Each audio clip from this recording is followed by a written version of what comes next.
All right, now it's time for the fun stuff. Since we've essentially kind of blocked in all of our major pieces, I just went ahead and created a layer on top. And as you can see, I've kind of already indicated just some wires here. It might have skipped a little bit, but at this point, I'm going to go ahead and just start adding in some brush strokes. And the brush strokes are going to indicate just a sense of, detail, anything that we want to kind of bring a little bit back into more the less photo-y kind of aspect. This is where we're gonna just kind of transition out. And for those of you who love to zoom in, I know I do. This is a great time to kind of really get into your own design and really start kind of adding stuff.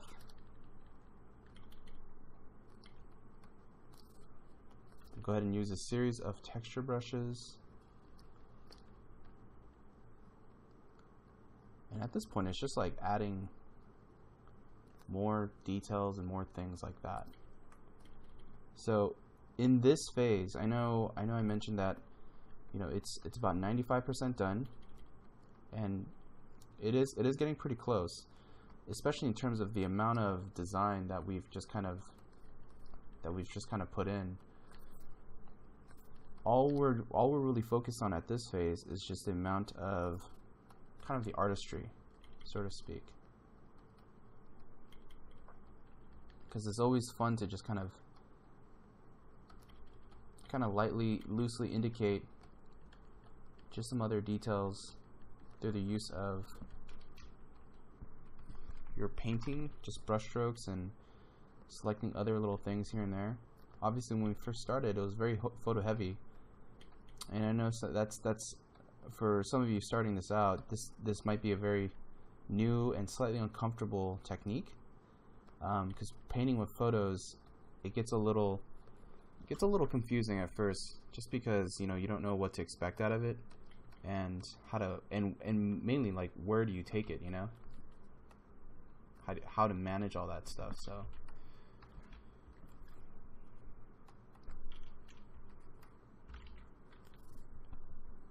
So at this phase, it's just all about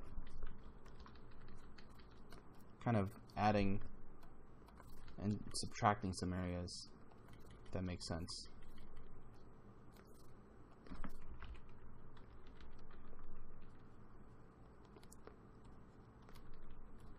And you can just get lost for days doing this stuff.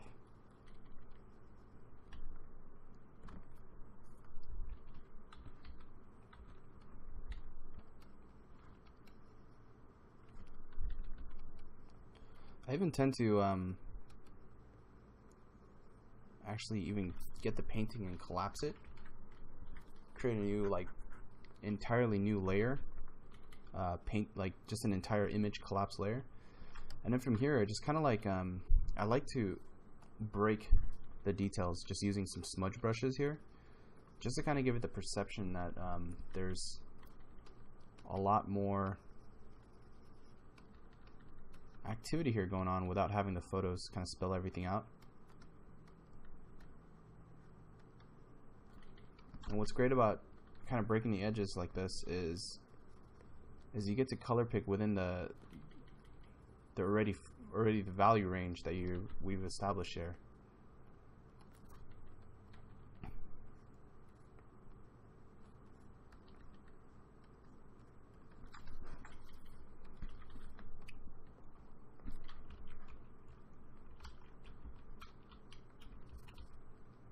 Go ahead and go to my magic wand. I'm going to select these areas here. Probably go a little bit lighter on the intensity. And then I'm going to hide it. And this is where, just in that shadow area, I can add just a little bit more marks and brush strokes. These are all like little finishing touches that just kind of help define some areas, make it read just a little bit more, I guess, painterly. But obviously, there's still a lot of things that are very very rigid and hard-edged about the shapes. So I want to see if I can try to help break and loosen some of that up. And since we have this on a separate layer, you know, I'm okay. I feel like, you know, it's okay to kind of experiment and just see what can help make this a little bit more interesting. Just with additional like shapes and things like that.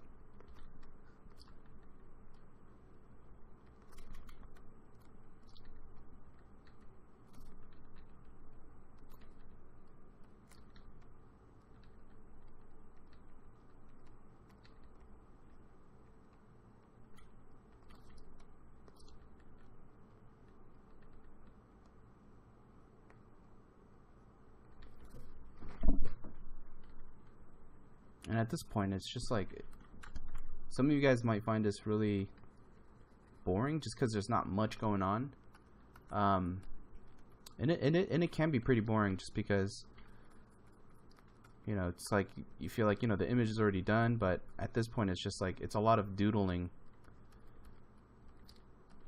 You know, and this is up to you guys. This is like all personal preference, but I personally like this part of the exercise just because it gets you to just slow down and enjoy being an illustrator and enjoy just kind of the painting process.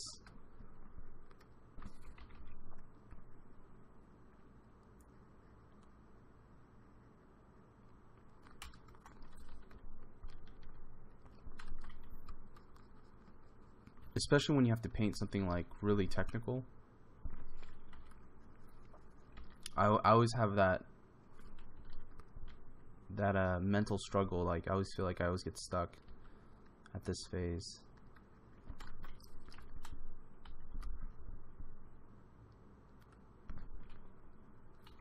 It's always been a strange struggle of mine. I'm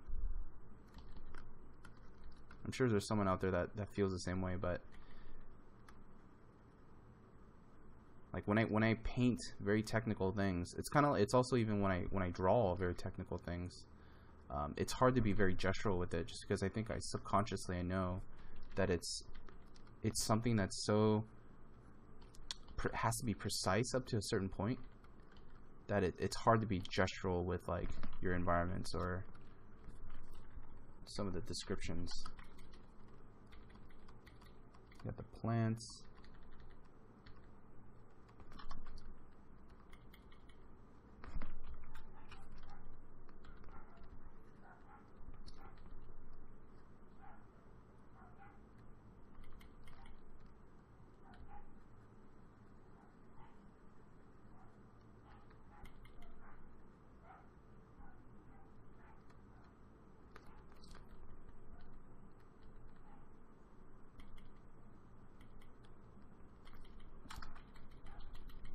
What's nice about this is I can actually always go back to my selection here and just kind of use it as a point of reference to clean things up or select things around it to kind of help have a masked edge.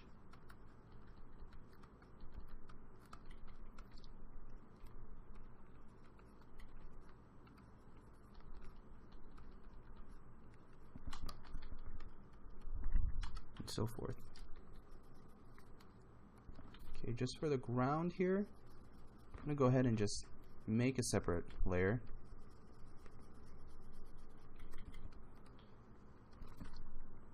And I'm gonna go between these two back and forth, just because on the ground here I like to kind of just break the noise just by using some of the texture brushes here, and it helps to kind of give it just a little bit of this like slight, you know, painterly quality, I guess. Just because when I think about, you know, something that's painterly, it always has a sense of, you know, like texture to it. There's always a nice textural quality that traditional paintings or even some digital paintings that I know that have. And it's just this kind of like these loosely indicated brush strokes that kind of give it that.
So you can see that it is kind of minor here, but do you see how like it just adds just a little bit?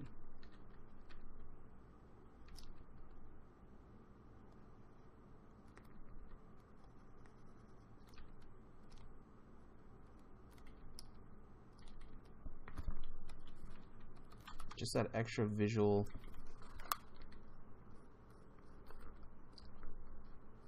That visual noise.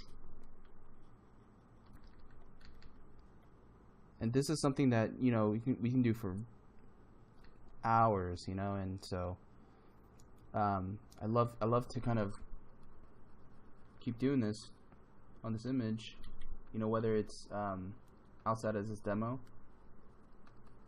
but I'd love to see what you guys create.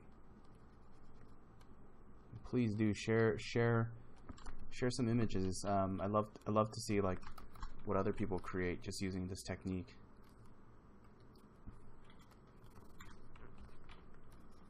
More importantly, I hope it was helpful, you know.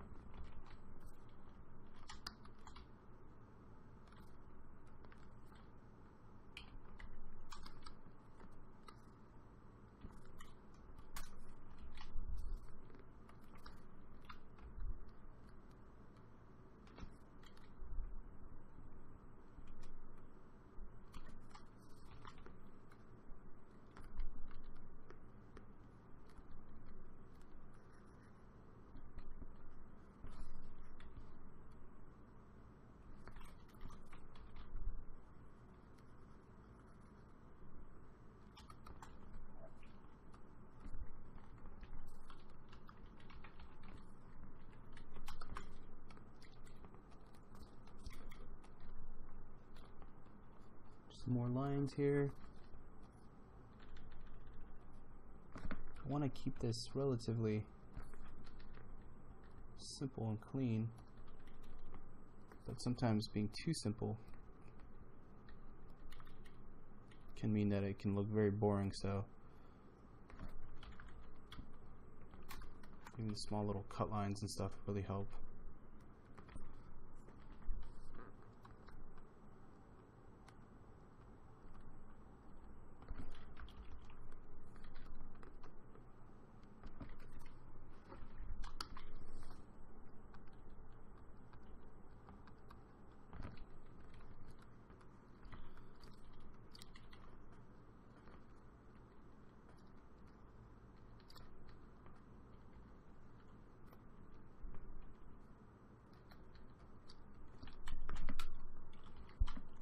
Going to add just a little bit more shapes.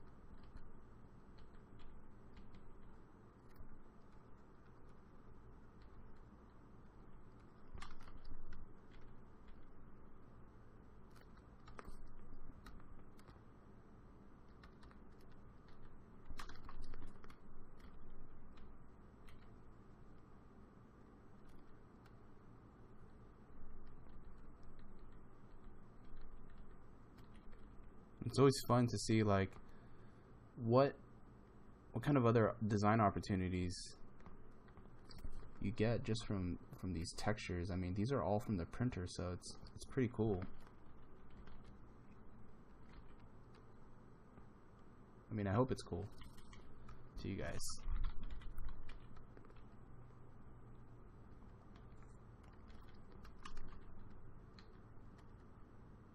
When I do these types of exercises, it's like when I start it, and I always feel like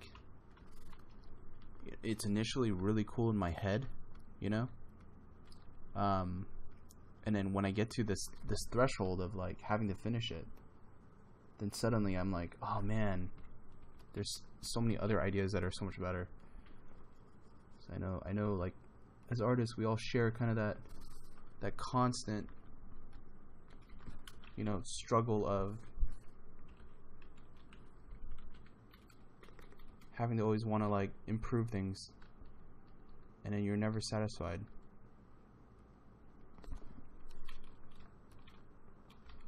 And I always find it sometimes really tough to even finish a drawing, just because I always feel like, you know, like, oh man, there's a better idea, or it's like, oh man, maybe this isn't a good idea worth exploring. And if there's anything that I learned like from my mentors and just from, I guess, drawing, is, you know, even if you guys feel like you're painting or drawing something that isn't as cool, just try to finish it out, because you'll learn something that you wouldn't have thought of. And it's weird, and I feel really old saying that, even though I'm not like an ultra veteran, but it's just something that my teachers and my mentors used to tell me, and I used to look at them like kind of like that's such an old saying. That's such a saying that's like that saying that an old person would say, right? And it's when you start to believe in what they're saying and you start to preach it, you're like, oh fuck, you know, suddenly I feel like an old dude. So definitely feel old, at least mentally, but some of you guys are probably like, nah, that's silly, man. It's like, you're still young, you have a lot of life ahead of you, which is true.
So right here I just have like a simple color dodge layer. I'm actually going to put on overlay just so I can get a little bit more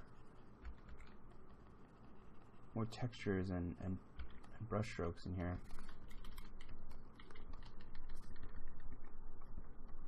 And this can indicate just, you know, just some panels and whatnot.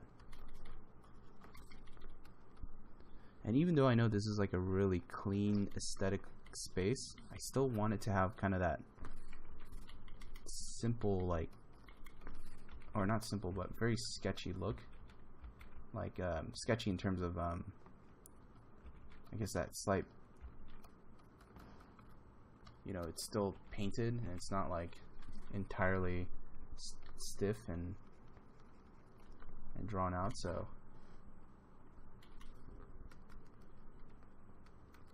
and just to amp it up, I added this texture here.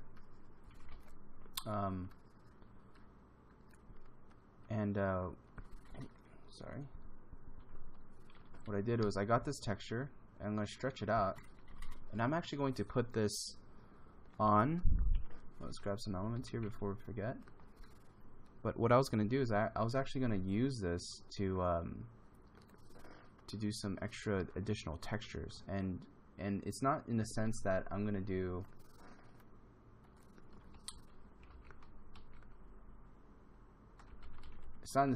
be doing like photo textures, but I wanted to give it some color textures. But before we do that, it just reminded me when I looked at this photo, kind of like, oh man, there's a lot of cool little parts. It'd be nice to implement here.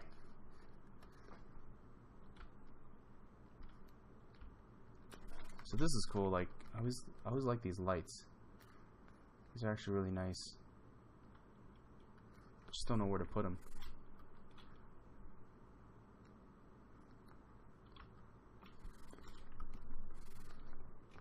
This thing is always cool. Just like extra detail.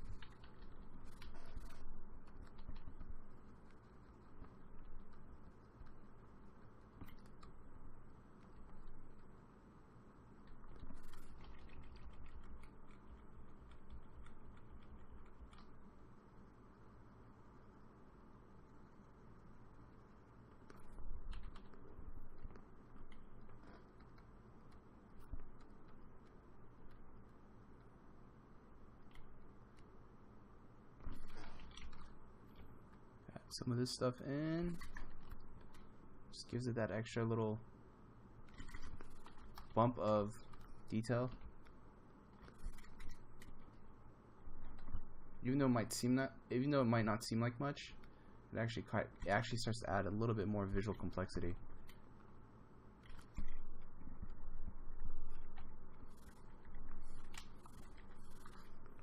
And even this thing, this little power box.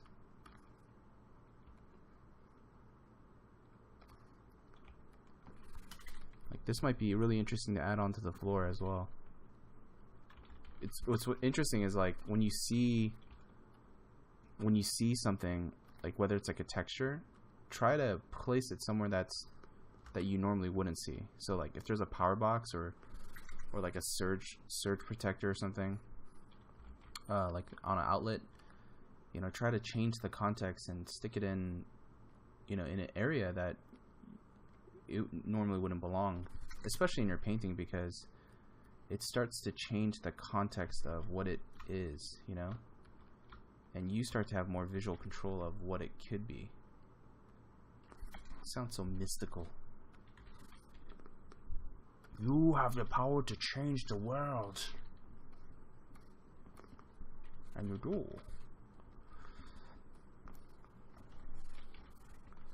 And just these little yellow decals are kind of cool.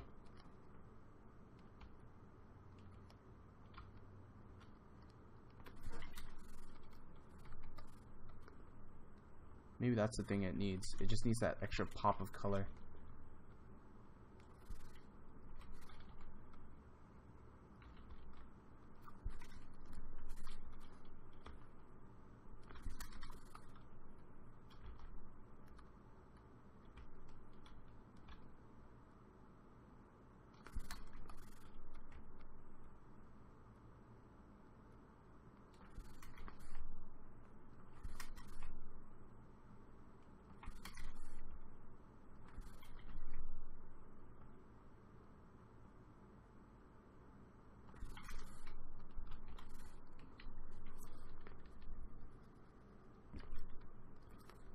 I always like to get this and even just kind of slightly paint it out or paint it in.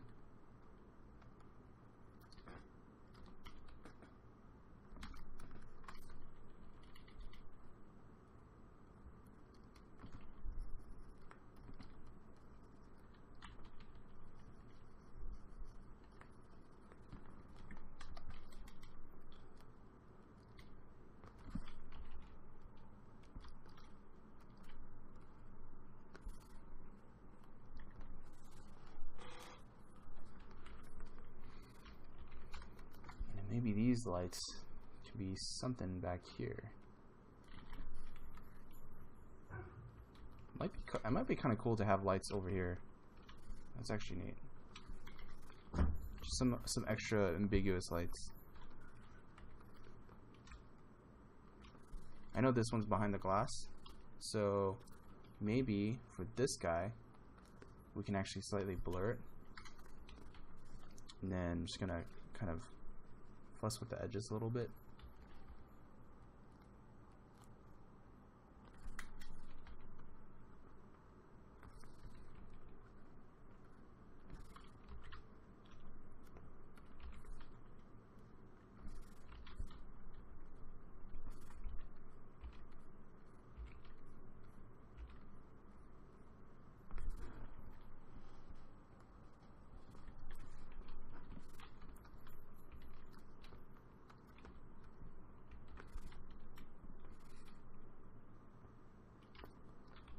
And just add maybe a tinge of light coming down in those areas. And we can actually maybe manipulate the shape a little bit so that it's kind of like these little patches of light, similar to what we have here basically, but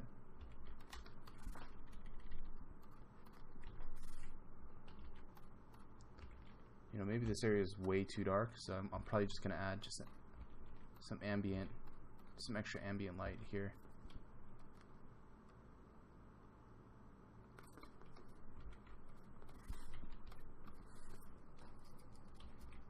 And this is on the color dodge layer. It's on a color dodge mode on my brush.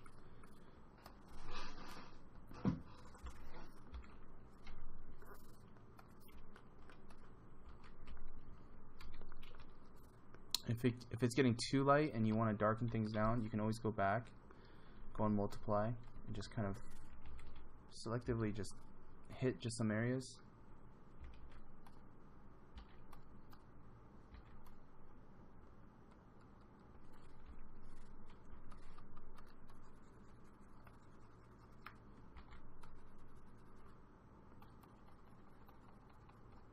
And you can see that the kind of difference it adds.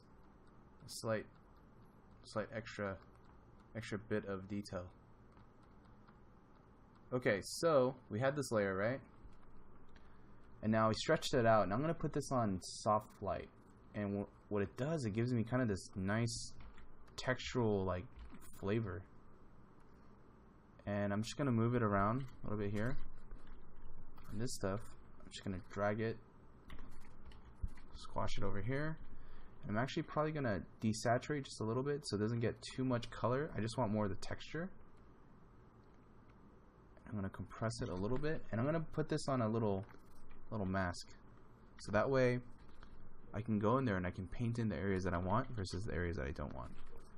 So I'm going to go in and paint in white. That's going to bring it back just a little bit. And by painting in white, allows me to selectively go in there and just say, okay, well, some areas I wanted to reveal just a little bit of that texture. In other areas, it doesn't need texture at all. So if some areas feel like really boring, like the wall back here, then you can add in that texture just to help break it up.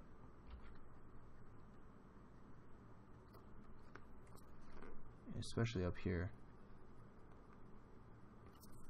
And you want to do it just a little bit, you know, you don't want to like overkill it, because then it's going to start feeling really, you know, grimy and kind of strange looking. It might not have that nice clean aesthetic that we're trying to go for. But just like on the window, like the glass here, adds interesting reflectivity and just noise, you know.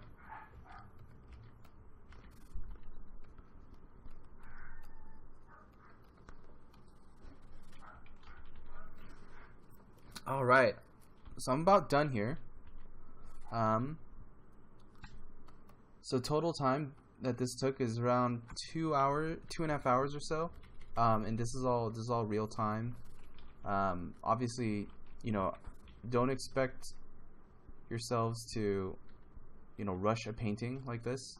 You know, I kept it at this realistic time frame just for the demo's sake. But I'd like you guys to, you know, spend some time. You know, just try to see what works for you guys and what doesn't. And I'd love to kind of hear your guys' thoughts and see what you produce. And let me know if there's any questions or if there's anything that didn't make sense. Please feel free to message me or hit me up on Facebook. I'm available. And also be sure to check out any of my other videos and let me know what you guys think. Thanks for watching. Have a good one.